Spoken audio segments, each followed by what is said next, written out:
Gold trusted gold buyers. మీరు తాకట్టు పెట్టిన బంగారాన్ని విడిపించి ఈ రోజు ఉన్న మార్కెట్ ధరకు కొనబడును. చేసేంత క్యాపబిలిటీస్ ఉన్న మిసైల్స్ ఇవి. సో ఎయిర్ ఫోర్స్ నాకు తెలిసి గాల్లో ఉండి బోర్డర్ క్రాస్ అవ్వకుండా టార్గెట్స్ లాక్ చేసి ఇక్కడి నుంచే ఫైర్ చేసి ఉండొచ్చు. మరి నేవీ ఎలా ఇన్వాల్వ్ అయింది అంటే నేను అనుకోవడం ఏంటి అంటే మనకి ఎయిర్ క్రాఫ్ట్ క్యారియర్ ఉన్నాయి. ఐఎన్ఎస్ అరిహంట్ అని కానివ్వండి, లేకపోతే ఐఎన్ఎస్ విక్రాంత్ కానివ్వండి, ఇలాంటి ఎయిర్ క్రాఫ్ట్ క్యారియర్స్ ఉంటాయి. ఈ ఎయిర్ క్రాఫ్ట్ క్యారియర్స్ మీద అట్ ఏ టైం మనం కనీసం 15-16 జెట్ ప్లేన్స్ తీసుకొని మనం ట్రావెల్ చేయొచ్చు. సో నాకు తెలిసి జెట్ ప్లేన్స్ ఏవైతే ఖచ్చితంగా తెలిసిన విషయం ఏంటంటే ఇందులో రఫేల్స్ ఏవైతే మనం ఫ్రాన్స్ నుంచి కొత్తగా తెప్పించుకున్నామో అవైతే మాత్రం ఖచ్చితంగా యూజ్ అయినాయి అని మాత్రం మనం ఒకసారి గమనించాలి. నాకు తెలిసి రఫేల్ ఎయిర్ క్రాఫ్ట్స్ ఏవైతే ఉన్నాయో ఇండియాలో ఉన్న ఏదన్నా బేస్ మీద నుంచి ఎగరకుండా ఈ ఎయిర్ క్రాఫ్ట్ క్యారియర్ నుంచి టేక్ ఆఫ్ అయ్యి అవి ఫైర్ చేసి మళ్ళీ ఎయిర్ క్రాఫ్ట్ క్యారియర్ మీద ల్యాండ్ అయినాయి అని నా ఉద్దేశం. కానీ మీరు చెప్తున్న ఆ ప్రాంతం అంతా కూడా గుజరాత్ ఆ ప్రాంతంలో సముద్రం ఉందండి, కానీ జెట్స్ కి చాలా అది కూడా ఉంటుంది కదా, చాలా దూరం వెళ్ళి వచ్చే కేపబిలిటీ ఉంటుంది.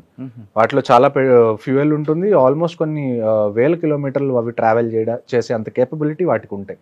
సార్ ఆపరేషన్ స్టార్ట్ అయింది, పర్టికులర్ గా 9 ఏరియాలు కొట్టాం. అక్కడ మన టార్గెట్ ఉండాలని ఎప్పటి నుంచో మనకు ఆల్రెడీ ఉందా, ఐడెంటిఫై చేసి ఉంచి ఉన్నాం? అవునండి, మనకి కంటిన్యూస్గా ఇంటెలిజెన్స్ ఇంటర్సెప్షన్స్ అనేవి కంటిన్యూస్గా వస్తాయి. మీరు ఆపరేషన్ని పర్టికులర్గా చూసుకుంటే మనం 1:05 స్టార్ట్ చేసి 1:30 కల్లా మనం అవగొట్టాం. అంటే జస్ట్ 25 నిమిషాల్లో 9 లొకేషన్లో 24 స్ట్రైక్స్ మనం చేయగలిగిన క్యాపబిలిటీ మనది. అంటే ఒక అరగంటలో మనం ఎంత డ్యామేజ్ చేయగలిగామో మీరు చూడొచ్చు. నేను అందుకే చెప్తుంది ఐఎమ్ స్టిల్ నాట్ హ్యాపీ. ఎందుకంటే అరగంటలో ఇంత చేయగలిగిన క్యాపబిలిటీస్ మనకున్నప్పుడు ఇంకొద్దిగా ఎక్కువ చేయాల్సింది. ఎందుకంటే ఉట్టి టెర్రరిస్ట్ క్యాంప్స్ మీద మనం ఎన్ని రోజులని టార్గెట్ చేస్తాం. ఇక్కడ మనకున్న ఇంకొక హోప్ ఏంటి అంటే మన పూర్వపు ఎవరైతే చీఫ్ ఆఫ్ ఆర్మీ స్టాఫ్ ఉన్నారో మాజీ సైన్యాధ్యక్షులు జనరల్ నరావనే గారు, ఆయన ట్వీట్ ఏం చేశారంటే ఇది జస్ట్ బిగినింగ్ మాత్రమే అని ట్వీట్ చేశారు. ఆ ఆశ అయితే నాకు ఇంకా ఉంది. ఇది జస్ట్ ఫస్ట్ రౌండ్, ఇంకా రౌండ్స్ ఉంటాయని నేను కోరుకుంటున్నాను. ఖచ్చితంగా నేను అలాగ అనుకుంటున్నాను, అలా అవ్వాలని అనుకుంటున్నాను. సార్ 9 ప్రాంతాల్లో కొట్టారు కదా, 9 ప్రాంతాల్లో ఒక్కొక్క ప్రాంతం గురించి చెప్పగలరా? అంటే ఏ విధంగా వాళ్ళు నేను వీటిని 2-3 రకాలుగా విభజిస్తాను మనకి కొద్దిగా ఈజీగా అర్థం చేసుకోవడానికి. ఇందులో మూడు రకాల గ్రూప్స్ ఉన్నాయి. ఒకటి ఏంటంటే పాకిస్తాన్ ఆక్యుపైడ్ కాశ్మీర్ ఏదైతే ఉందో పిఓకేలో మెజారిటీ సైట్స్ మనం సెలెక్ట్ చేసుకున్నాం. ఎందుకంటే ఎవరైనా కాశ్మీర్లోకి ఎంటర్ అవ్వాలంటే ముందు పిఓకేలో ట్రైనింగ్ చేసి అక్కడి నుంచి ఈజీగా ఎంటర్ అవ్వచ్చు. కాబట్టి పిఓకేలో ఎక్కువ లాంచ్ ప్యాడ్స్ మన టార్గెట్ పిఓకే. కానీ ఈసారి మనం ఇంకా గట్టిగా చేసిన విషయం, చాలా అప్రిషియేట్ చేయాల్సిన విషయం ఏంటి అంటే మనం ఇప్పటివరకు ఎన్ని ఆపరేషన్స్ చేసినా మనం జస్ట్ ఎల్సీ ఒక్కటే దాటాం, line of control. International boundary అనే దాన్ని మనం ఎప్పుడు ఇంతకుముందు దాటలేదు. కానీ ఈసారి ఎస్పెషల్లీ ముజఫరాబాద్ అనే ప్లేస్, అబోటాబాద్ అని పాకిస్తాన్లో ఒక ప్లేస్ ఉంటుంది.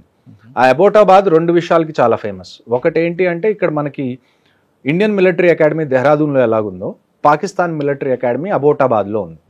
అంటే అక్కడ ఉండే ఆర్మీ ఆఫీసర్స్ ఎవరైతే ఉంటారో అందరూ అక్కడే ట్రైన్ అవుతారు పాకిస్తాన్ మిలిటరీ అకాడమీలో. దాని పక్కనే దానికి కొద్ది దూరంలో ఒసామా బిన్ లాడెన్ ఎప్పుడైతే యుఎస్ వాళ్ళు చంపారో వాళ్ళు చంపింది కూడా అబోటాబాద్లోనే.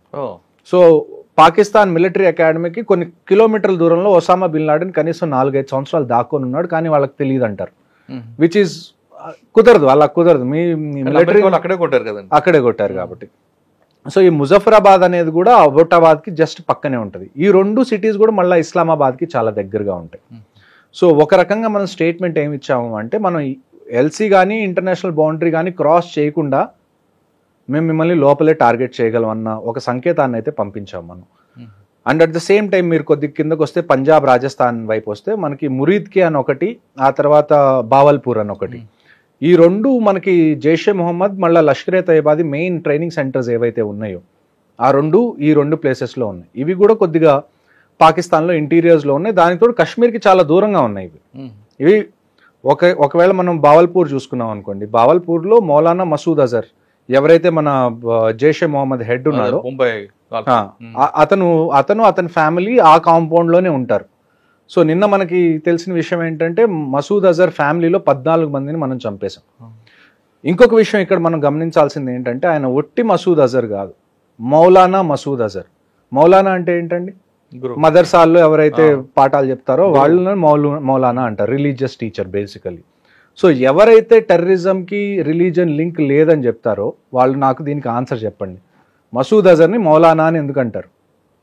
ఒక ఇస్లామిక్ టీచర్గా ఆయనకి ఎందుకు ఆ కితాబ్ ఇచ్చారు మౌలానా అని. ఇప్పుడు ఎన్నైతే మనం స్ట్రైక్ చేసామో అందులో మెజారిటీ మనం స్ట్రైక్ చేసింది మదర్సాస్ని, మస్జిద్స్ని. వాళ్ళు ఆ కవర్ని యూజ్ చేసుకొని టెర్రరిజం చేస్తున్నారు. మళ్ళీ మీరు వచ్చి దానికి రిలీజన్కి సంబంధం లేదంటే అది తప్పు, ఆ లాజిక్ కుదరట్లేదు. సో దానికి కూడా ఆన్సర్ చెప్పాలి. ఓకే, రెండు ఓకే. ఇంకా మీకు ఐడియా వచ్చిన చెప్పండి. ఇంకా ఈ అంటే 9 ప్లేసులు కొట్టాం మనం, 9 ప్లేసులు 2 చెప్తున్నారు. 9 ప్లేసెస్లో 3 చాలా మనకి ఇంపార్టెంట్. ఓకే, మిగతావన్నీ చిన్న చిన్న లాంచ్ ప్యాడ్స్, లేకపోతే ఇంతకు ముందు కూడా మనం అటాక్ చేసిన లాంచ్ ప్యాడ్స్, దగ్గరలో ఉన్న లాంచ్ ప్యాడ్స్ ఏవైతే పాకిస్తాన్ ఆక్యుపైడ్ కాశ్మీర్లో ఉన్నాయో. నేను చెప్పే 3 ఏవైతే ఉన్నాయో అవి పాకిస్తాన్లో ఉన్నాయి. పాకిస్తాన్ ఆక్యుపైడ్ కాశ్మీర్లో లేవు, కంప్లీట్ పాకిస్తాన్లో ఉన్నాయి. ఏది మనకి ఒక ముజఫరాబాద్ ఒకటి, ఏదైతే ఇస్లామాబాద్కి దగ్గరలో ఉంటుంది, ఒకటి మురీద్కి, అది లాహోర్కి దగ్గర, లాహోర్ అంటున్నా, అది కొద్దిగా పంజాబ్ పైన పఠాన్కోట్ దానికి చుట్టుపక్కల ఉంటుంది. అదే మళ్ళీ మనం బావల్పూర్ వచ్చామనుకోండి, అది ఆల్మోస్ట్ రాజస్థాన్ బార్డర్కి ఎదురుగా ఉంటుంది. సో అంత డీప్గా వెళ్ళి మనం కొన్ని చోట్ల టార్గెట్స్ అయితే 10-15 కిలోమీటర్ల దూరంలోనే ఉన్నాయి. అంటే మనం ఇండియాకి ఎక్కడ, పాకిస్తాన్ ఎక్కడ బార్డర్ ఉందో అన్ని ప్రాంతాల నుంచి కొట్టాం. అవును, ఈవెన్ పంజాబ్, రాజస్థాన్ కూడా, గుజరాత్, జమ్మూ వరకు, శ్రీనగర్ వరకు, అవును, అన్ని బోర్డర్ నుంచి మనం అన్ని బోర్డర్లు ఒక్కసారి అటెంప్ట్ చేస్తాం. అవును. ఇందులో అన్నిటికన్నా గొప్ప విషయం ఏంటంటే ఈ బావల్పూర్ ఒకటి, ఈ మురిద్కి ఒకటి, ఇవి చాలా లోపల ఉన్నాయి. అంటే మన ఐబీకి, ఇంటర్నేషనల్ బౌండరీకి అంత దగ్గరలో లేవు. కనీసం ఒక 50 కిలోమీటర్లు 60 కిలోమీటర్ల దూరంలో మన బావల్పూర్ ఉంది, కనీసం ఒక 30-40 కిలోమీటర్ల దూరంలో ఈ మురిద్కే ఉంది. ఇలాంటి టార్గెట్స్ని కూడా మనం ఆ కంట్రీలోకి ఎంటర్ అవ్వకుండా, ఎయిర్ స్పేస్లోకి ఎంటర్ అవ్వకుండా టార్గెట్ చేయడం అన్నది చాలా గొప్ప విషయం. దాన్ని మనం ఖచ్చితంగా అభినందించాలి. సార్, మనం బార్డర్ దాటి, ఇంటర్నేషనల్ బార్డర్ దాటి మరి వెళ్ళాం అంటే ఇక్కడే కరెక్షన్. వెపన్ మన దగ్గరే ఉంది, జెట్ మన దగ్గరే ఉంది, మనం క్రాస్ అవ్వాలి ఇంటర్నేషనల్ బార్డర్. జస్ట్ ఆ వెపన్ లో నుంచి ఏదైతే మనం మిసైల్ వెళ్ళిందో ఆ మిసైల్ ఒక్కటే క్రాస్ అయింది, వెళ్ళింది. దానికి అబ్జెక్షన్ ఉంటుందా? అబ్జెక్షన్ అంటే ఇందులో ఇది జరిగిన వెంటనే నాకు నచ్చని విషయాల్లో ఇదొకటి. ఇండియన్ గవర్నమెంట్ వెంటనే స్టేట్మెంట్ రిలీజ్ చేసింది, మినిస్ట్రీ ఆఫ్ డిఫెన్స్, ఏమని, మేము చేసినవన్నీ precision strikes only on terrorist infrastructure which are non, దాన్ని ఏమంటారు, ఎస్కలేటరీ ఇన్ నేచర్ అని. అంటే వాళ్ళు చెప్పిన దాన్ని బట్టి ఏంటి అంటే, ఏ బిల్డింగ్ ఉందో ఆ బిల్డింగ్ని చూసి ప్రిసైజ్గా ఆ బిల్డింగ్ మీదే మేము టార్గెట్ చేసాం. పాకిస్తాన్ ఆర్మీకి సంబంధించిన ఏ ఎలిమెంట్ని మేము టార్గెట్ చేయలేదు. దాని తర్వాత ఇది ఏదైతే మేము చేసామో దీన్ని మీరు అది చేయలేదు, పెద్ద విషయం చేయకూడదు, ఎందుకంటే మేము టెర్రరిస్ట్ని టార్గెట్ చేసాం, సివిలియన్స్ని కానీ పాకిస్తాన్ ఆర్మీని కానీ మేము టార్గెట్ చేయలేదు అని చెప్పి ముందు నుంచే మనం ఒక సంజాయిషి ఇచ్చుకున్నట్టు నాకు అనిపించింది. అది మీకు నచ్చలేదు? అది నాకు ఖచ్చితంగా నచ్చలేదు. మనం జస్ట్ ఒక స్టేట్మెంట్ ఇవ్వాల్సింది, పెహల్గామ్లో ఇది జరిగింది, దానికి జస్టిస్గా మేము ఇది చేస్తున్నాం, దానికి న్యాయం చేస్తున్నాం అని మేము చేసామని అంతవరకే చెప్పాల్సింది. ఆ తర్వాత అక్కడి నుంచి ఏమన్నా క్వశ్చన్లు వస్తే అప్పుడు మనం ఎక్స్ప్లెయిన్ చేస్తే ఒక అర్థం.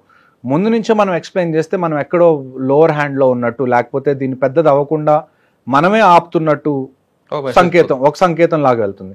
అలా కాకుండా జస్ట్ మనం ఇది చేసేసాం అని చెప్పి కామ్గా ఉండాల్సింది. అటువైపు నుంచి ఏమన్నా క్వశ్చన్స్ వస్తే అప్పుడు మనం చెప్పాల్సింది. లెట్ దెమ్ ఆస్క్, అప్పుడు ఎక్స్ప్లెయిన్ చేయండి. మీరే ముందు ఎందుకు సెల్ఫ్ ఎక్స్ప్లెనేటరీ ఇస్తున్నారు? అంటే గవర్నమెంట్కి చెప్పే అంత పెద్దవాడిని కాదు, కానీ అట్ ద సేమ్ టైం చూడ్డానికి ఎలాగుంటుంది అంటే పర్సెప్షన్ పరంగా అది వీళ్ళు ఎందుకు ముందే సంజాయిషి చెప్పుకుంటున్నారు, తప్పేం చేయలేదు. ఇప్పుడు ఇజ్రాయెల్ ఉంది, యుఎస్ ఉంది, వాళ్ళు వేరే కంట్రీస్లో అసాసినేషన్ చేస్తారు, జెట్ ప్లేన్స్ని పంపించి అక్కడ చంపుతారు, అక్కడ బాంబ్ చేస్తారు. వాళ్ళు ఇలాగ ఎక్స్ప్లెయిన్ చేసుకుంటూ వెళ్ళరు, మేము ఎందుకు చేసాం. వాళ్ళు మేము చేసామని చెప్తారు అంతే. ఆ తర్వాత ఎవరైనా క్వశ్చన్స్ అడిగితే అప్పుడు ఎక్స్ప్లెనేషన్ ఇస్తారు, అప్పుడు డీటెయిల్గా వెళ్తారు. మనం కూడా అలా వెళ్ళాల్సింది. అంటే పోనీ ఇది ఊరక పైకి అలాగా చూపించి మళ్ళీ సెకండ్ రౌండ్ ఉంటే నేను ఖచ్చితంగా ఆనందిస్తాను. సెకండ్ రౌండ్ ఉండదని మీరు ఎందుకు అనుకుంటారు? ఉండదు అంటే చూడండి, ఇప్పుడు పాకిస్తాన్ దగ్గర పోగొట్టుకోవడానికి ఏమీ లేదు. అదొక దాన్ని ఏమంటారు, అది అక్కడున్న మిలిటరీ లీడర్షిప్ ఏదైతే ఉందో వాళ్ళని ప్రామినెంట్గా ఉంచుకోవడం కోసం వాళ్ళు ఎంత దూరమైనా వెళ్తారు. వాళ్ళ దగ్గర ఎకానమీ లేదు, అది పాడైపోయిద్ది ఒకవేళ యుద్ధానికి వెళ్తే అన్న భయం వాళ్ళకి లేదు. ఎందుకంటే అక్కడ ఎకానమీ అనేది ఏం లేదు. లాస్ట్ పెహల్గామ్ అటాక్ దగ్గర నుంచి ఆల్మోస్ట్ 10,000 పాయింట్స్ వాళ్ళ సెన్సెక్స్ పడిపోయింది. అక్కడ నిత్యావసర వస్తువులు లేవు. ఇప్పుడు మనం ఇండస్ వాటర్ ట్రీటీ ఆపిన తర్వాత నీళ్ళు ఎలానో లేదు. సో వాళ్ళు పోగొట్టుకోవడానికి వాళ్ళ దగ్గర ఏమీ లేదు. సో ఆ సిచ్యువేషన్ని కూడా మనం ఒకసారి కన్సిడరేషన్లోకి తీసుకోవాలి. అంటే చచ్చిన పావును చంపకూడదు అన్నట్లు ఒక రకంగా అలా చెప్పచ్చు.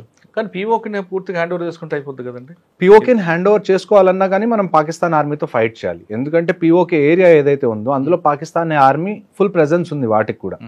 సో తీసుకోవచ్చా తీసుకోకూడదా అని అడిగితే ఖచ్చితంగా మనం తీసుకోవచ్చు. ఆ కేపబిలిటీ కూడా మనకుంది. నేను ఇందాక మీకు చెప్పినట్టు ఇవాళ జరిగింది నాకు తెలిసి ఇండియన్ ఆర్మర్డ్ ఫోర్సెస్ కేపబిలిటీలో గట్టిగా 1% కూడా మనం యూజ్ చేయలేదు. 1% యూస్ చేయలేకపోతేనే మనం 25 నిమిషాల్లో ఇంత చేయగలిగాం. అదే మనం ఫుల్ కేపబిలిటీస్ వాడితే పిఓకే తీసుకోవడం పెద్ద విషయం కాదు మనకి. కానీ అది తీసుకునే ముందు మనం దాని నుంచి కాన్సిక్వెన్సెస్ ఏముంటాయి, వాటికి రెడీగా మనం ఉన్నామా అన్న విషయాన్ని మన గవర్నమెంట్కి అనిపిస్తే then we will go ahead. Sir, ఆపరేషన్కి వెళ్లే ముందు అన్ని డిపార్ట్మెంట్ కూడా ముందు అలర్ట్ చేస్తారట కదా? నాకు తెలిసి చూడండి, ఇలాంటి సీక్రెట్ ఆపరేషన్స్ ఎలాగుంటాయి అంటే లాస్ట్లో నాకు తెలిసి కొన్ని గంటల ముందే ప్లాన్ బయటికి రిలీజ్ అవుతుంది. అంతకు ముందు వరకు కూడా కనీసం ఒక 2-3 ప్లాన్లు ఎక్స్ట్రా పెట్టుకొని ఉంటారు. ప్లాన్ బి, ప్లాన్ సి లాగా కనీసం ఏబిసి 3 ప్లాన్స్ అయితే కనీసం మినిమం ఉంటాయి. ఎందుకంటే ఇలాంటి సీక్రెట్ ఆపరేషన్స్లో కొన్నిసార్లు ఇన్ఫర్మేషన్ లీక్ అవ్వడానికి కూడా ఛాన్సెస్ ఉంటాయి. ఒకవేళ ఇన్ఫర్మేషన్ లీక్ అయింది అనుకోండి, మనం ముందు నుంచి అనుకున్న ఆపరేషన్ మనం అప్పుడు తలపెడితే వాళ్ళు ఆల్రెడీ రెడీగా ఉంటారు, ఇన్ఫర్మేషన్ లీక్ అయింది కాబట్టి. సో ఇలాంటి ఆపరేషన్స్ ఎలాగుంటాయంటే మనం ముందే ఒక 3-4 ఆప్షన్స్ రెడీగా పెట్టుకుంటాం. అందులో లాస్ట్లో కొన్ని గంటలు మిగిలిందన్నగానే ఏ ఆపరేషన్ అనేది ఫైనల్ అవుతుందో అప్పుడు చెప్తారు. దాన్ని బట్టి అప్పటి వరకు అందరూ ప్రాక్టీస్ చేస్తూ ఉంటారు. ఒకసారి ఫైనల్ ఆర్డర్స్ వచ్చిన తర్వాత వాళ్ళు ఏదైతే ఆపరేషన్ ని ఫైనల్ చేశారో దాన్ని వాళ్ళు కంప్లీట్ చేస్తారు. ఆపరేషన్ ఫైనలైజ్ అయిన తర్వాత ఆపరేషన్ స్టార్టింగ్ ఎంత టైం ఉంటుంది మధ్యలో? నాకు తెలిసి ఇలాంటి సీక్రెట్ ఆపరేషన్స్ కి హార్డ్లీ 2 hours కన్నా నాకు తెలిసి ఎక్కువ టైం ఉండదండి. ఒకేసారి మొత్తం ఇన్ని రకాలుగా ఈ యాంగిల్ కొట్టాలంటే దానికి ఎంత ప్లాన్ ఉండాలి. దానికి తోడు కరెక్ట్ గా ఇది జరిగే కొన్ని నిమిషాల ముందే ఇండియన్ ఆర్మీ కూడా ఇన్స్టాగ్రామ్ లో పోస్ట్ పెట్టింది, వి విల్ ఫైండ్ యూ అని. సో ఫస్ట్ మనం ఒక ఇండికేషన్ ఇచ్చాం, మేము మిమ్మల్ని ఎక్కడ దాక్కున్నా కనిపెడతాము అని. ఆ కనిపెట్టి మరీ కొట్టారు, చెప్పి మరీ చేసినట్టు ఒక రకంగా. అక్కడి నుంచి మళ్ళీ రిటాలియేషన్ కూడా మనకు వస్తుంది ఈ పూంచ్ రజౌరీలో. సార్, ఆపరేషన్ ఎలా జరిగింది? ఆపరేషన్ కి దాదాపు 9 ప్రాంతాలకు టార్గెట్ చేసాం. ఏ బేస్ నుంచి ఎక్కడ వెళ్ళాం, ఎలా చేసుకోవచ్చు అని ఒకసారి ఎక్స్ప్లెయిన్ చూడండి. మొత్తం ఇక్కడ ఇంకొక పేరు ఒకటి ఉంది, బావల్పూర్ అని. ఓకే, ఇది ఉంది చూసారా, బావల్పూర్. ఇది 21st నేమ్. సో మొత్తం నాకు తెలిసి ఇప్పుడు వరకు ఉన్న మన ఇన్ఫర్మేషన్ ప్రకారం ఫస్ట్ 21 సైట్స్ ఏవైతే ఉన్నాయో ఇందులో సవాయి నాలా కానివ్వండి, సయ్యద్నా బిలాల్, మస్కరే అక్సా, చేలాబందీ, అబ్దుల్లా బిన్ మసూద్, దులాయి, గడి హబీబుల్లా, బట్రాసి, బాలాకోట్, ఓగి. బాలాకోట్ మనకి ఐడియా ఉండాలి, ఇంతకు ముందు కూడా మనం చేసాం. సో ఇవన్నీ ఆల్మోస్ట్ ఎక్కడైతే మనం ఇంతకు ముందు పుల్వామా అప్పుడు చేసిన ఎయిర్ స్ట్రైక్స్ అప్పుడు చేసిన ఏరియా అది. సో ఏవైతే మెయిన్గా ఎక్కడైతే టెర్రరిస్ట్ ఇన్ఫ్రాస్ట్రక్చర్ ఉందని మనకు తెలుసో అవన్నిటిని మనం ముందే మన దగ్గర ఉన్న ఇన్ఫర్మేషన్ ఇంటెలిజెన్స్ని బట్టి రఫ్గా ఒక 21 నేమ్స్ మనం షార్ట్ లిస్ట్ చేశారు ఇండియన్ గవర్నమెంట్. ఆ 21 నేమ్స్లో కూడా మళ్ళా ఏవైతే 9 ప్లేసెస్ ఉన్నాయో అవి లాస్ట్ డేకి నేను ఇందాక మీకు చెప్పినట్టు ఆల్మోస్ట్ ఒక 3-4 సెట్ ఆఫ్ ఆపరేషన్స్ అనేవి ఉంటాయి. అందులో లాస్ట్ 2 hours 1 hour ఎప్పుడైతే మిగిలి ఉంటుందో ఆ టైంలోనే లాస్ట్లో ఎక్కడైతే మనం ప్లాన్ చేసి అటాక్ చేయాలనుకుంటున్నాం ఆ పేర్లు బయటకు వస్తాయి. సార్, 21 షార్ట్ లిస్ట్ అయినాయి. అందులో మళ్ళా షార్ట్ లిస్ట్ అయి ఫైనల్ గా 21 అయితే ఉన్నాయి. ఇప్పుడు మనకి 21 అయితే ఐడెంటిఫైడ్ మనం కొట్టాం. ఈ 21 కొట్టాలని ముందు అనుకున్నారా లేదా అన్నది మనకి తెలియదు. కానీ లాస్ట్ లో మటుకు ఏమైంది అంటే ఇందులో 9 ఏవైతే హై లెవెల్ టార్గెట్స్ ఉన్నాయో ఆ టార్గెట్స్ ని ఖచ్చితంగా మనం డిస్ట్రాయ్ చేయాలని చెప్పి ఈ 21లో నుంచి 9 అయితే వాళ్ళు సెలెక్ట్ చేసుకొని దానిలో ఫైర్ చేశారు. సో ఈ 21st నేమ్ ఏంటంటే బావల్పూర్. ఈ బావల్పూర్ మీరు చూసుకుంటే చూడండి ఎంత దూరం ఉందో ఇక్కడ నుంచి. ఇక్కడ అమృత్సర్ మనం అనుకుంటే బావల్పూర్ ఇంకా కింద ఉంటుంది. సో ఆల్మోస్ట్ చాలా లోపల మనం ఆ 9 ఏవైతే ఉన్నాయో ఇదిగోండి ఈ 9 మనం అర్థం చేసుకుంటే మనకి క్లియర్ గా అర్థం అవుతాయి. ఇందులో చూసుకుంటే మనకి 9 సైట్స్ మెయిన్ ఇంపార్టెంట్. అందులో ఇది వచ్చేసి మనకి జైషే మొహమ్మద్, లష్కరే తైబా, జైషే మొహమ్మద్, హిజ్బుల్ ముజాహిదీన్, లష్కరే తైబా, జైషే మొహమ్మద్, హిజ్బుల్ ముజాహిదీన్, లష్కరే తైబా, జైషే మొహమ్మద్. సో మేజర్గా చూసుకుంటే ఈ 3 మనకున్న అతిపెద్ద థ్రెట్స్. ఆ టీఆర్ఎఫ్ అన్నది ఏదైతే ఉందో ది రెసిస్టెన్స్ ఫ్రంట్ అన్నది వాళ్ళు అది కూడా ఈ ఎల్ఈటీ జైషే మొహమ్మద్ అంటే లష్కరే తైబా జైషే మొహమ్మద్దే ప్రాక్సీ అంటే ఒక బినామీ కంపెనీ లాగా మనం అనుకోవచ్చు. మెయిన్ అయితే ఈ 2 ఇప్పుడైతే బాగా యాక్టివ్గా ఉన్న టెర్రరిస్ట్ ఆర్గనైజేషన్స్ వ్యాలీలో, ఒకటి ఎల్ఈటీ, ఒకటి జైషే మొహమ్మద్, లష్కరే తైబా. ఇప్పుడు ఈ 9 టార్గెట్స్ ఏవైతే ఉన్నాయో ఈ 9 టార్గెట్స్ని మనం 3 విధాలుగా అర్థం చేసుకుంటే మనకి క్లియర్గా ఆపరేషన్ అర్థం అవుతుంది. ఈ 1 అనేది ఏది? ఈ 1 అనేది మనం చూసుకుంటే మర్కజ్ సుభానల్లా, బావల్పూర్, జైషే మొహమ్మద్. సో మీరు ఒకసారి చూడండి, జమ్మూ అండ్ కాశ్మీర్ ఇక్కడ ఉంది, ఇక్కడ సమ్వేర్ అరౌండ్ మనం ఆల్మోస్ట్ ఇది రాజస్థాన్ అనుకుంటే ఇది పంజాబ్, ఇది పంజాబ్ రాజస్థాన్ మధ్యలో బార్డర్ అనుకున్నాం. సో ఈ బావల్పూర్ అనేది ఏదైతే ఉందో అది ఆల్మోస్ట్ ఇండియన్, ఇదంతా మనకి ఇంటర్నేషనల్ బౌండరీ. ఇదంతా ఏదైతే ఉందో ఇది పిఓకే, ఇది Kashmir, okay, Jammu and Kashmir. Okay, so ఇలాగ అనుకోవచ్చు. సో ఇవైతే ఏమున్నాయో, ఈ మధ్యలో ఉన్న టార్గెట్స్ ఏవైతే ఉన్నాయో, ఈ 3, 4, 6, 8 లాంటి టార్గెట్స్ ఏవైతే ఉన్నాయో వీటిని మనం పిఓకేలో ఏవైతే టెర్రరిస్ట్ లాంచ్ ప్యాడ్స్ ఉన్నాయో అవనుకోవచ్చు. ఈ 9, 7, 5, 2 and 1 ఇవేవైతే ఉన్నాయో ఇవన్నీ పాకిస్తాన్ లోపల ఉన్న టెర్రరిస్ట్ క్యాంప్స్. అంటే అన్నిటికన్నా మెయిన్ ఇంపార్టెంట్ ఈ రెండు అండి. ఫస్ట్ది ఏంటంటే బావల్పూర్, సెకండ్ది ఏంటంటే మురిద్కే.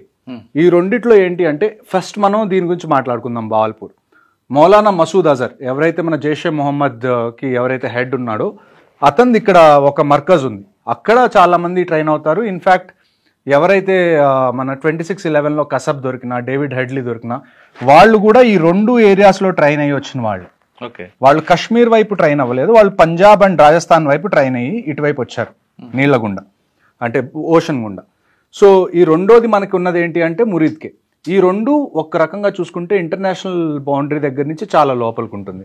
ఇది ఒక ఆల్మోస్ట్ నాకు తెలిసి ఇది ఒక 50 to 70 కిలోమీటర్స్ ఉండే ఛాన్స్ ఉంది ఇంటర్నేషనల్ బార్డర్ దగ్గర నుంచి ఈ బావల్పూర్ అనేది ఏదైతే ఉందో. అదే మనం మురిద్కే చూసుకుంటే మురిద్కే కూడా ఆల్మోస్ట్ 30 to 50 కిలోమీటర్స్ రేంజ్లో అయితే ఖచ్చితంగా ఇంటర్నేషనల్ బార్డర్ దగ్గర ఉంటుంది. ఆ తర్వాత మనకి మెయిన్గా మనం అటాక్ చేసింది ఏంటంటే సర్జల్, అంటే ఇది తెరాకలాన్, సియాల్కోట్ కూడా చాలా ఇంపార్టెంట్ పాయింట్. అక్కడ కూడా చాలా టెర్రరిస్ట్ యాక్టివిటీస్ అనేవి జరుగుతాయి. బర్నాలా, కోట్లీలో 2 మనం. ఆ తర్వాత ముజఫరాబాద్ అనేది 7 if I'm not wrong 8 Muzaffarabad. ఇక్కడ ఈ ముజఫరాబాద్ అనేది కూడా చాలా ఇష్యూ ఉన్న ప్లేస్. ఈ ముజఫరాబాద్ ఇందాక మనం మాట్లాడుకుంటున్నప్పుడు ముజఫరాబాద్ అనేది ఇస్లామాబాద్కి చాలా దగ్గర, అబోటాబాద్ కూడా చాలా దగ్గర. ఇంకోటి ఈ 9 అనేది ఇది. ఈ 2 ముజఫరాబాద్లో 2, కోట్లీలో 2, ఆ తర్వాత పంజాబ్లో 1, రాజస్థాన్ ఎదురుగా అంటే ఇక్కడ ముల్తాన్ ఏరియా వస్తుంది.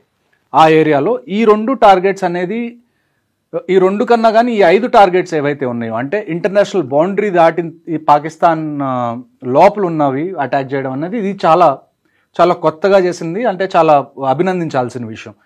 ఎందుకంటే ఎయిర్ క్రాఫ్ట్స్ ఏవైతే ఉన్నాయో అవి ఎంటర్ అవ్వలేదు, ఇక్కడ వరకే ఆగిపోయినాయి ఎయిర్ క్రాఫ్ట్స్. ఇక్కడి నుంచి ఫైర్ చేసి లోపల ఉన్న టార్గెట్స్ని మనం డిస్ట్రాయ్ చేసాం. ఇదే టైంలో మనకి చాలా మిస్ఇన్ఫర్మేషన్ వస్తుంది. ఏమని అంటే మనవి కూడా ఒక 5-6 జెట్ ప్లేన్స్ వాళ్ళు కింద పడేశారు, వాళ్ళు కూల్చేశారు, అది ఇక్కడ మనకు వచ్చే క్వశ్చన్ ఏంటి, లాజిక్ ఎక్కడ మ్యాచ్ అవ్వదు అంటే మనం అసలు మన ఎయిర్ క్రాఫ్ట్స్ని బార్డరే దాటించకపోతే వాళ్ళు ఎలా కూల్చేశారు. మనం పంపించింది ఓన్లీ యామినిషన్ అంటే మిసైల్స్ ఒక్కటే మనం పంపించాం. ఎయిర్ క్రాఫ్ట్స్ మనం లోపల పంపించినప్పుడు వాళ్ళ ఎయిర్ క్రాఫ్ట్స్ అసలు ఎలా కింద పడేయగలరు చెప్పుకోవడానికి. అంటే జనరల్ గా ఎప్పుడైనా ఇలాంటి ఆపరేషన్ జరిగినా, ఇలాంటి వార్ లాంటి సిచ్యువేషన్ వచ్చినా అన్నిటికన్నా పెద్ద థ్రెట్ ఏంటి అంటే ఇన్ఫర్మేషన్ వార్ఫేర్.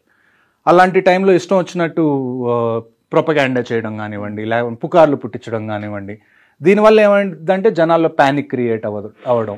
ఇప్పుడు మనకు ఒక న్యూస్ వస్తుంది, అది నిజమో కాదో మనం తెలుసుకోక ముందే మనం షేర్ చేసేసాం, ఒక 2 గంటల్లో జరగాల్సిన డ్యామేజ్ మొత్తం జరిగిపోతుంది. అది ఫ్యాక్ట్ చెక్ అయ్యి అది అబద్ధం అని తెలిసేసరికి 2 గంటలు అయిపోతుంది. సార్ ఇప్పుడు 9 అటాక్లు చేశారు కదా. అవును, ఆల్రెడీ ఇక్కడ బార్డర్ మన దగ్గర ఉంది, రాజస్థాన్ కి పంజాబ్ కి. అవును, వాళ్ళు జమ్మూ ఇటువైపు కొట్టారు, 16 మంది చనిపోయారు. మరి ఈ ప్రాంతం అంతా కూడా మన వాళ్ళు ముందే అలర్ట్ చేస్తుంటే బాగుంటుంది కదా. అది ఈ ప్రాంతం అండి, ఈ జమ్మూ ఏరియా ఏదైతే ఉందో నేను ఇందాక కూడా అదే చెప్పాను, ప్రోయాక్టివ్ గా ఖచ్చితంగా జేఎండ్కే గవర్నమెంట్ అయితే ఉండాల్సింది. ఎందుకంటే కంటిన్యూస్ గా ఇది జమ్మూ, ఇది కాశ్మీర్ రీజన్, ఇది జమ్మూ రీజన్ అనుకున్నారు అనుకోండి. ఇప్పుడు వరకు నేను చూసిన దాంట్లో ఎప్పుడైనా షెల్లింగ్ జరిగితే ఇటువైపు షెల్లింగ్ వచ్చే ఛాన్సెస్ ఆల్మోస్ట్ 0. కానీ ఈ ఏరియా మాత్రం కంటిన్యూస్ గా కొన్ని సంవత్సరాల నుంచి ఎప్పుడు ఇండియా పాకిస్తాన్ మధ్యలో సీజ్ ఫైర్ వైలేషన్ అయినా కానీ ఈ రజౌరీ మోస్ట్లీ 2 ఉన్నాయి. రజౌరీ ఒకటి, పూంచ్ ఒకటి, పూంచ్ సెక్టర్, ఈ 2 జమ్మూలో ఉన్నాయి. ఇవన్నీ దగ్గరలో ఉండే. సాంబా సెక్టర్ కూడా జమ్మూ ఏరియాలోనే ఉంటాయి. ఈ వీటితో పాటు RS-4 కూడా ఎఫెక్టెడ్ కదా. అవునండి, అవన్నీ ఇప్పుడు ప్రస్తుతం మనకు అందిన ఇన్ఫర్మేషన్ ప్రకారం వెస్ట్ సైడ్ లో ఉన్న ఏవైతే మేజర్ ఎయిర్పోర్ట్స్ ఉన్నాయో ఆ ఎయిర్పోర్ట్స్ కూడా మూసేయడం జరిగింది, including Uttarakhand, Himachal also. So ప్రస్తుతం ఇంకొక విషయం ఇవాళ ఉదయం తెలిసింది ఏంటి అంటే ఇక్కడ లాహోర్ ఉంటుంది, ఇది ఐ థింక్ లాహోర్, ఇది లాహోర్ లో కూడా ఎయిర్పోర్ట్ మీద 3 బ్లాస్ట్లు జరిగినాయి. అది ఇండియా చేసిందా లేకపోతే డ్రోన్ ఇండియా వదిలిపెడితే డ్రోన్ వెళ్ళి అక్కడ పడి చేసిందా అన్నది ఇంకా బయటికి రాని విషయం. కానీ ఇవాళ ఉదయం కూడా 3 బ్లాస్ట్లు అయితే లాహోర్ ఎయిర్పోర్ట్లో జరిగినాయి, ఎయిర్పోర్ట్ ఆ చుట్టుపక్కల. సార్ ఎక్కువ థ్రెట్ మనకి ఇటువైపు కనిపిస్తుంటది. చూడండి, వార్ ఒకవేళ మీరు టెర్రరిజం ఆపరేషన్స్ చూసుకున్నారనుకోండి, ఈ ఏరియా మనకి థ్రెట్ ఎక్కువ. కొద్దిగా మనం చూసుకుంటే పఠాన్ కోట్ ఏదైతే పంజాబ్ బార్డర్ విలేజెస్ ఉన్నాయో ఇక్కడ కొద్దిగా థ్రెట్ ఉంది తప్ప మిగతాది ఐ డోంట్ థింక్ బార్డర్స్ దగ్గర అయితే కంప్లీట్ వార్ అవుతుంది తప్ప థ్రెట్ లాంటివి చిన్న చిన్నవి ఇక్కడైతే అయ్యే ఛాన్సెస్ తక్కువ. ఎందుకంటారు? ఎందుకంటే ఇక్కడ ఇంటర్నేషనల్ బౌండరీ కాబట్టి, ఇక్కడ బిఎస్ఎఫ్ ఆల్రెడీ ఉంటుంది కాబట్టి ఇక్కడ మనకి ఇష్యూ ఉండదు. ఇక్కడ మనకున్నది ఎల్సీ కాబట్టి ఎల్సీ ఒక ఖచ్చితమైన రేఖ అని మనం పరిగణించాం దాన్ని. ఇంటర్నేషనల్ బౌండరీకి ఒక శాంక్టిటీ ఉంటుంది, కానీ ఎల్సీకి ఒక శాంక్టిటీ ఉండాల్సిన అవసరం లేదు. సో అందుకని ఇక్కడ మనకు అటాక్స్ ఎక్కువ జరుగుతాయి కంపారిటివ్లీ ఇక్కడ జరిగింది దానికన్నా. సార్ ఇప్పుడు మీరు చెప్తున్నట్లుగా ఈ రోజు కూడా 2 జరిగాయి అంటున్నారు లాహోర్ మీద. దీనికి రిటాలియేషన్ గా వాళ్ళు ఏం చేసే అవకాశం ఎక్కడ ఉండొచ్చు? చూడండి, నా అంచనా ప్రకారం అయితే ఈ ఇంటర్నేషనల్ బౌండరీ ఏదైతే ఉందో దీన్ని వాళ్ళు కదిలించరు. వాళ్ళు ఎంత చేసినా కానీ నాకు తెలిసి ఈ పిఓకే నుంచి కాశ్మీర్లో చేస్తారు, లేకపోతే టెర్రరిస్ట్ పంపించి అలాగేమన్నా చేయొచ్చు, లేకపోతే జమ్మూ అండ్ పఠాన్కోట్ సెక్టర్ ఏదైతే ఉందో అక్కడ షెల్లింగ్ చేసే అవకాశం ఉంది తప్ప కిందకు వస్తే వాళ్ళంతటి వాళ్ళు యుద్ధాన్ని ప్రకటించినట్టే. సో ఈ ఇంటర్నేషనల్ గేమ్ ఇక్కడే ఆడాలి, ఎందుకంటే ఇక్కడ ఎల్సీ ఉంది కాబట్టి. ఇంటర్నేషనల్ బౌండరీకి ఒక పవిత్రత ఉంటుంది, ఆ పవిత్రతని వాళ్ళు ఏమన్నా ఇప్పుడు మనం నిన్న క్రాస్ చేసాం ఇంటర్నేషనల్ బౌండరీ, కానీ క్రాస్ చేసినా కానీ మనం ఎప్పుడు పాకిస్తాన్ మిలిటరీ ఇన్ఫ్రాస్ట్రక్చర్ కానివ్వండి, లేకపోతే పాకిస్తాన్ దగ్గర ఉన్న ఎక్విప్మెంట్ని కానివ్వండి, సివిలియన్స్ని కానీ మనం టార్గెట్ చేయలేదు. మనం ఓన్లీ టార్గెట్ చేసింది జస్ట్ టెర్రరిస్ట్ క్యాంప్స్ ఏవైతే ఉన్నాయో వాటిని టార్గెట్ చేశాం. కాబట్టి ఒక రకంగా చూసుకుంటే ఆ ఇంటర్నేషనల్ బౌండరీకి ఉన్న పవిత్రతని మనం నిలబెట్టాం, డిస్టర్బ్ చేయకుండా వీలైనంత తక్కువ చేయగలిగినంత మనం చేసాం. కానీ వాళ్ళు ఒకవేళ కనుక ఇంటర్నేషనల్ బౌండరీ క్రాస్ చేశారనుకోండి, లేకపోతే క్రాస్ చేయడానికి ట్రై చేస్తే మాత్రం ఖచ్చితంగా మన వైపు నుంచి కూడా రిటాలియేషన్ ఉంటుంది గట్టిగా. సార్ ఇదంతా ఒక పార్ట్ పెట్టండి, అసలు ఆ రోజు ఈ విధంగా వచ్చారు, లోపలికి వెళ్ళి వచ్చారు వాళ్ళు? చూడండి, అది మీరు ఒకసారి పిఓకే ఏరియా ఏదైతే ఉందో ఇక్కడ మనకి కంటిన్యూస్ గా terrorist launch pods, terrorist training centres అనేవి ఎప్పటి నుంచో ఉన్నాయి. ఇప్పుడు బాలాకోట్ ఎయిర్ స్ట్రైక్ జరిగినప్పుడు కూడా ఇక్కడ ఉన్నవే మనం అన్ని డ్యామేజ్ చేసాం, కానీ వెంటనే మళ్ళీ పుట్టుకొచ్చినాయి పుట్టుగొడుగుల్లాగా. సో ఇక్కడ నుంచి వాళ్ళు కాశ్మీర్లోకి పాసెస్ ఉంటాయి, కొన్నిసార్లు నదుల్లో నుంచి వస్తారు, కొన్నిసార్లు మంచు పడడం వల్ల టన్నల్స్ ఉంటాయి, మంచు పడడం వల్ల ఫెన్సింగ్ ఏదైతే ఉంటుందో ఫెన్సింగ్ కూలిపోవడం కానివ్వండి, దాని మీద నుంచి ఎక్కి రావడం కొద్దిగా ఈజీ అవుతుంది. పాసెస్ కొన్ని తెరుచుకుంటాయి, వింటర్ పాసెస్ ఏవైతే మూసెస్ ఉన్నాయో సమ్మర్ స్టార్ట్ అవగానే అవి ఓపెన్ అవుతాయి. సో అటువైపు నుంచి వచ్చి వాళ్ళు ముందే ఏదైతే ఫారెస్ట్ ఉందో ఆ ఫారెస్ట్ లో వాళ్ళు ముందే దాక్కున్నారు, ఆ ఫారెస్ట్ లో దాక్కొని అక్కడి నుంచి పహల్గామ్ లో అటాక్ జరిగిందని చెప్పి నాకు తెలిసిన ప్యాటర్న్. సార్ వీళ్ళకి లోకల్ వాళ్ళు సపోర్ట్ చేశారనేది వాస్తవం అంటారా? ఖచ్చితంగా ఉందండి. ఇప్పుడు ఇంకొక విషయం ఏం జరిగిందంటే రీసెంట్గా వీళ్ళకి ఎవరైతే లాజిస్టిక్స్ ప్రొవైడ్ చేశారో, పహల్గామ్ అటాక్ చేసిన వాళ్ళకి ఎవరైతే లాజిస్టిక్స్ ప్రొవైడ్ చేశారో ఒక వ్యక్తి వాళ్ళకి తిండి పెట్టడం కానీ, వాళ్ళు ఉండడానికి ఏరియా ఇవ్వడం కానీ, అతన్ని ఆర్మీ పట్టుకోవడానికి వెళ్తే అతను తప్పించుకుందామని చెప్పి నదిలో దూకి ట్రై చేస్తే చనిపోయాడు. సో లోకల్స్ది ఖచ్చితంగా ఇందులో ప్రమేయం ఉంది. అందుకే ఈ ఇన్సిడెంట్ జరిగిన వెంటనే 1500 మంది ఆన్ గ్రౌండ్ వర్కర్స్ని Indian army, Jammu and Kashmir police arrest చేసి వాళ్ళని ఇంట్రాగేట్ చేసిన తర్వాత వచ్చిన న్యూస్ని బట్టి అతన్ని పట్టుకోవడానికి వెళ్ళారు. ఓకే సార్, ఇదంతా ఒక పార్ట్ అండి. కానీ పహల్గామ్లో చేసిన అటాక్ ఆ నలుగురు ఇప్పుడు దొరుకుతారండి? ఆ నలుగురు కదా ఇంపార్టెంట్. చూడండి, ఇప్పుడు మీరు మొక్కలు పీకేయడం కన్నా కానీ దాన్ని ఏవైతే వేర్లు ఆకులు తుంచడం కన్నా వేర్లు నుంచి బయటికి పెకిలించి తీయడం కరెక్ట్ అప్రోచ్ అని నా ఉద్దేశం. ఈ నలుగురు ఖచ్చితంగా దొరుకుతారు, వీళ్ళు ఎక్కువ టైం పట్టదు. ఈ రోజుకి నాకు తెలిసి 2 వారాలు అవుతుంది మన అటాక్ అయ్యి. నాకు తెలిసి ఈ మంత్ అయిపోయే లోపల, మే అయిపోయే లోపల ఆ నలుగురిలో కనీసం 2 అయినా చనిపోతారని చెప్పి నేను ఖచ్చితంగా చెప్పగలను. సార్ వాళ్ళకు బాగా కరడు కట్టిన వాళ్ళు టెర్రరిస్టులు కాబట్టి వాళ్ళు 3-4 days అయినా ఫుడ్ లేకపోతే ఉండిపోతారు ఈ ప్రాంతంలో అనేది. కరుడు కట్టిన టెర్రరిస్ట్ కన్నా కూడా అందులో ఒక్కడెవరైతే ఉన్నాడో హాషిమ్ మూసా అని, అతను పాకిస్తాన్ పారా కమాండో, ఇంతకుముందు ఆర్మీ నుంచి తను రిటైర్ అయిపోయి తను టెర్రరిజంలో చేరాడు. సో మెయిన్ మనం పట్టుకోవాల్సిన వాళ్ళు ఎవరన్నా ఉన్నారు అంటే దట్ షుడ్ బి మూసా. ఎందుకంటే అతన్ని పట్టుకుంటే అతని దగ్గర ఉన్న క్రెడిబుల్ ఇన్ఫర్మేషన్ ఏదైతే ఉందో, అంటే తను పాకిస్తాన్ ఆర్మీలో ఇంతకు ముందు చేశాడు అని తెలిస్తే దాన్ని మనం UN దాకా ఎస్కలేట్ చేయొచ్చు. సో అందుకని చెప్పి వీళ్ళని పట్టుకోవడం చాలా ఇంపార్టెంట్. నాకు తెలిసి ఇండియన్ ఆర్మీ జేఎండ్కే పోలీస్ ఖచ్చితంగా పనిలో ఉంటారు ఈ పనిలో. ఓకే. ప్రతి చోట నుంచి ఇన్ఫర్మేషన్ గ్యాదర్ చేసి వాళ్ళని పట్టుకోవడానికి నాకు తెలిసి ఈ మంత్ ఎండ్ లోపల కనీసం 2 అయితే వాళ్ళు చనిపోతారని నేను షూర్గా చెప్పగలను. ఓకే సార్, ఫైనల్గా చెప్పండి, ఈ ఇష్యూ జరుగుతుంది, ఇది ఇప్పుడు ఆగేది కాదు, కానీ ప్రజల వైపు నుంచి ఏం సహకారం కావాలండి? ప్రజల వైపు నుంచి సహకారం ఎలాగుంటుందంటే అండి, ఇప్పుడు ఫర్ ఎగ్జాంపుల్ పోలీసు ఆర్మీ కాకుండా లేదు, ప్రతి పౌరుడు ప్రతి జాబ్ అనేది చాలా ఇంపార్టెంట్ ఈ టైంలో. వార్ జరిగినప్పుడు ఫర్ ఎగ్జాంపుల్ ఇప్పుడు మనం మాక్ డ్రిల్స్ గురించి మాట్లాడుకున్నాం. 7వ తారీఖు మనం మాక్ డ్రిల్ చేయాలి అని అనుకున్నాం. ఒకవేళ నిజంగా ఇక్కడ ఒక పాకిస్తానీ ఫైటర్ జెట్ వచ్చి హైదరాబాద్ మీద బాంబు వేయాలని అనుకుంది, ఇందులో అందరికన్నా పెద్ద పాత్ర ఎవరిది ఉంటుందో తెలుసా అండి? Line man. ఒక ఎలక్ట్రిసిటీ డిపార్ట్మెంట్లో లైన్ మెన్ ఎవరు ఉంటారో, లేకపోతే సబ్ స్టేషన్లో ఎవరైతే ఈ ఎలక్ట్రిసిటీ మొత్తాన్ని మేనేజ్ చేస్తున్నారో వాళ్ళ మీద కూడా చాలా ప్రెషర్ ఉంటుంది, వాళ్ళ మీద కూడా ఒక బాధ్యత ఉంటుంది. ఒకవేళ ఎయిర్ ఫోర్స్ ఫైటర్ జెట్స్ వస్తున్నాయి అనుకోండి, మొత్తం బ్లాక్అవుట్ చేయాలి, అంటే లైట్స్ ఏమీ కనపడకూడదు. మీకు మాక్ డ్రిల్లో రీసెంట్గా మీరు చూసుంటారు, లైట్స్ అన్ని ఆపుకొని ఇంట్లోనే ఉండాలి అని. అలాంటి టైంలో ఒక లైన్ మ్యాన్కో లేకపోతే ఒక సబ్ స్టేషన్ ఎవరైతే చూసుకుంటున్నారో వాళ్ళకి ఒక ఐడియా ఉండాలి, ఎప్పుడు మనం లైట్స్ అన్ని ఆపేయాలి. వస్తుందని ఎలా తెలుస్తుంది? అది గవర్నమెంట్ నుంచి వీళ్ళకి ఇన్ఫర్మేషన్ వస్తుంది, పోలీస్ నుంచి ఇన్ఫర్మేషన్ వస్తుంది. సో ప్రతి మనిషి వాళ్ళ పనులు ఏవైతే, ఇప్పుడు కొన్ని లైన్స్ అంటాం మనం, లైన్ ఆఫ్ కమ్యూనికేషన్ అంటాం. లైన్ ఆఫ్ కమ్యూనికేషన్లో మనకి ఏమొస్తాయి? రోడ్స్ వస్తాయి, రైల్వే ట్రాక్స్ వస్తాయి, ఎలక్ట్రిసిటీ వైర్స్ వస్తాయి, ఫోన్ వైర్స్ వస్తాయి, ఆ తర్వాత మనకి గ్యాస్ కానీ లేకపోతే ఆయిల్ పైప్ లైన్స్ ఉంటాయి, అవి వస్తాయి. ఆ తర్వాత మనందరం ఇంటర్నెట్ వాడుతున్నాం, ఆప్టికల్ ఫైబర్ కేబుల్ వేసి ఉంటుంది గ్రౌండ్ లోపల. ఇవన్నీ చాలా ఇంపార్టెంట్. సో వీటిల్లో ఏది డ్యామేజ్ అయినా కానీ అవి రిపేర్ అయిపోయే లోపల లేకపోతే వాటిని మళ్ళీ కొత్తది ఇన్స్టాల్ చేయడానికి చాలా టైం పడుతుంది. సో ఎవరైతే గ్రౌండ్ మీద ఉంటున్నారో ఈ వైటల్ ఏవైతే ఉన్నాయో, రోడ్స్ కానివ్వండి, రైల్వేస్ కానివ్వండి, లేకపోతే ఎలక్ట్రిసిటీ వైర్స్ కానివ్వండి, పైప్ లైన్స్ కానివ్వండి, వాటర్ సప్లై కానివ్వండి, ఇలాంటివన్నీ ఏమి డ్యామేజ్ అవ్వకుండా, ఒకవేళ డ్యామేజ్ అవుతున్నా ఎవరన్నా చేస్తున్నా దాన్ని వెంటనే అధికారుల దృష్టికి తీసుకెళ్లడం ప్రతి సివిలియన్ చేయాల్సిన పని. ఇందులోనే ఇంకొక గొప్ప విషయం వచ్చేది ఏంటి అంటే ఎన్సీసీ కెడెట్స్. మన దగ్గరున్న యూత్లో అందరికన్నా most disciplined and trained force ఏదన్నా ఉంది అంటే అది national cadet core. NCC cadets కూడా ఏం చేస్తారంటే, ఒకవేళ వార్ వచ్చింది అనుకోండి, ఇక్కడ నుంచి చాలామంది ఫ్రంట్ లైన్స్కి వెళ్ళిపోతారు, పోలీసులు కూడా చాలా విషయాల్లో బిజీ అయిపోతారు.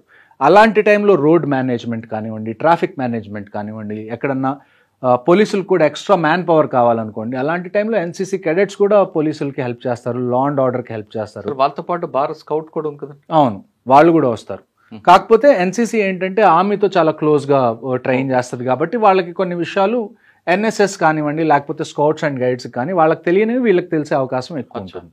అంటే వాళ్ళకు రోడ్డు మీదకి వచ్చి ఖచ్చితంగా అండి, ప్రతి ఒక్కళ్ళు రావాల్సిన అవసరం వస్తుంది ఒకవేళ నిజంగా కనుక వార్ వస్తే. వాళ్ళిద్దరు కాకుండా, ఆ 2 ఏజెన్సీస్ కాకుండా సివిల్ అన్న కామన్ మ్యాన్ కూడా ఏం చేయాలి? కామన్ మ్యాన్ అదే కదండి, ఇప్పుడు మీరు ఇంటి దగ్గర ఉన్నారు, మీ ఇంటి దగ్గర ఎవరో ఒక రోడ్డు మీద గుంత తవ్వుతున్నారు చాలా పెద్దది, అటువైపు నుంచి ఇప్పుడు హైదరాబాద్ సికింద్రాబాద్లో కూడా మనకి కంటోన్మెంట్స్ ఉన్నాయి.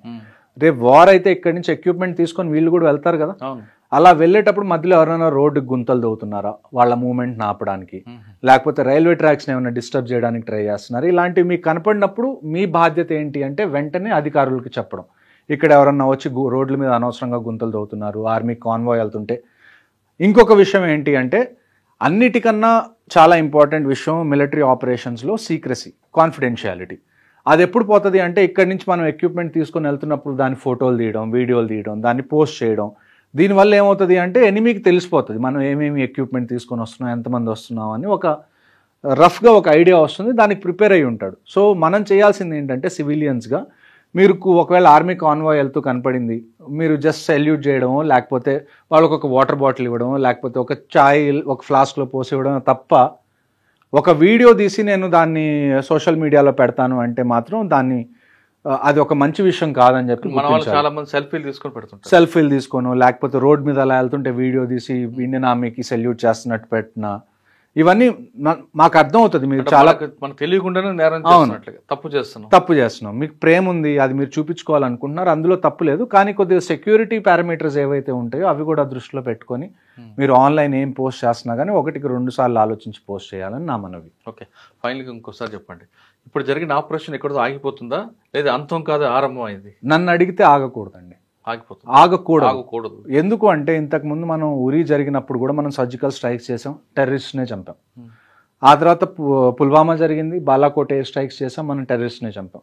ఇప్పుడు మళ్ళీ ఇది పహల్గామ్ అయింది, మళ్ళీ మనం అటాక్ చేస్తున్నాం, టెర్రరిస్ట్ని చంపుతున్నాం.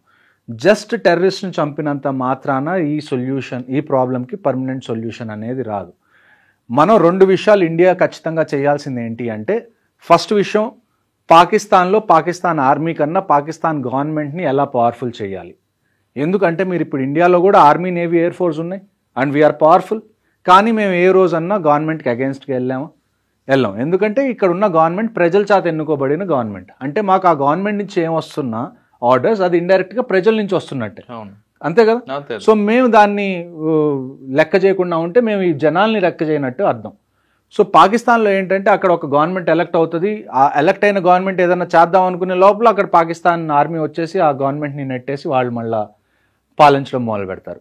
సో ఇండియా టార్గెట్ ఏముండాలి అంటే పాకిస్తాన్ గవర్నమెంట్ ఏదైతే ఉందో దాన్ని పాకిస్తాన్ ఆర్మీ కన్నా పవర్ఫుల్ చేయడం ఫస్ట్ విషయం మనకు కావాలి. రెండో విషయం ఏంటి అంటే ఈ ఆపరేషన్స్తో పాటుగా మనం చేయాల్సింది ఏంటి అంటే, ఇప్పుడు Pakistan is also a nuclear country, వాళ్ళ దగ్గర కూడా న్యూక్లియర్ కేపబిలిటీస్ ఉన్నాయి. మనం ఏమేం డాక్యుమెంట్స్ లేకపోతే ఏమేం ప్రూఫ్స్ కలెక్ట్ చేసి మనం యునైటెడ్ నేషన్స్లో ఎలాగ అపీల్ చేయాలి అంటే, ఇలాంటి పనులు పాకిస్తాన్ చేస్తుంది కాబట్టి యుఎన్ షుడ్ మేక్ షూర్ పాకిస్తాన్ని డీన్యూక్లియరైజ్ చేయాలి. పాకిస్తాన్ దగ్గర న్యూక్లియర్ అసెట్స్ ఉంటే కోతి కొబ్బరి చెప్పు ఉన్నట్టే. సో అందుకని చెప్పి వాళ్ళ దగ్గర నుంచి న్యూక్లియర్ అసెట్స్ అనేవి మనం యునైటెడ్ నేషన్స్ ద్వారా తీసేయడం అనేది దాన్ని ఏమంటారు లాంగ్ రన్లో మనకి చాలా బెనిఫిట్ అయ్యే ఒక ప్లాన్.